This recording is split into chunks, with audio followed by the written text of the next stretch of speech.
CREDAI shelter 2024 Maharashtra का सबसे बड़ा real estate expo. 150 plus developers, 600 plus properties एक ही जगह पे। यहाँ मिलेंगे नासिक के बेस्ट प्रॉपर्टीज और इंडस्ट्री लीडर्स। तो मिलते हैं Thakkar's estate, opposite PTC, ABB circle, Trimbak road, Nashik. 20 से 25 दिसंबर 2024। Don't miss it. Shelter visit नहीं किया तो बाद में बोलना मत।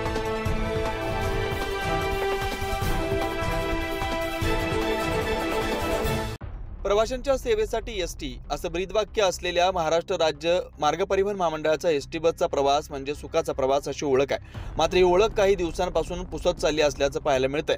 आज दुपारी 2 ते 3 वाजताच्या सुमारास शहरातील त्र्यंबक विद्या मंदिर समोर बसला अचानक आग लागल्याची घटना घडली। पंचवटी आगाराची बस नाशिकहून त्र्यंबकेश्वरला जात असताना हा प्रकार घडला। याबाबत आढावा घेतलाय आमचे प्रतिनिधी ज्ञानेश्वर आंधळे यांनी। पाहूयात। आपण आहोत सातपूरच्या त्र्यंबकेश्वर रोडवर आहोत। हा रोड नेहमीच वर्दळीचा रोड असतो।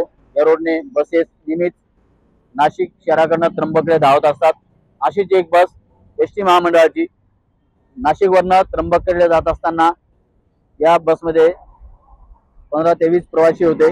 ते प्रवासी उतरून दिले आणि त्या तेवढ्यातच ही बस पेट घेतला। तीच ही बस आहे। या बसने पेट घेतल्यानंतर ड्रायव्हरने आणि कंडक्टरने जी काही जीवाची बाजी लावली आणि जे काही गाडीमध्ये असलेलं सिलेंडर आहे ते सिलेंडर घेऊन आग लागलेली बसला ती त्यांनी विझवली। आपण ते देखील ही आग लागली कशी आणि काय घटना घडली। एसटी महामंडळाच्या या बसेस असतात त्या नेहमीच कधी टायर नसतं, कधी स्टेपनी नसती, कधी पंक्चर होती, कधी पलटी होती, तर कधी गाडी गरम होऊन मोठ्या प्रमाणात आग लागती, प्रवाशांचे जीव धोक्यात जातात। अशा अनेक घटना महाराष्ट्र राज्य एसटी महामंडळाच्या बसमध्ये घडलेल्या आहे। या बसमध्ये आपण आलेलो आहोत। ती बस जी काही प्रवाशांची जीवनवाहिनी आपण म्हणतो, पण ती जीवनवाहिनी धोकादायक बनलेली आहे। मात्र शासन या जीवनवाहिनीला लोकांची सुंदर वाहिनी वाहक आणि ड्रायव्हर यांना सुविधा देऊन कधी करणार आणि प्रवाशांच्या जीवाशी खेळणं कधी बंद करणार शासन, हा खरा सवाल या ठिकाणी उपस्थित होताना दिसत आहेत।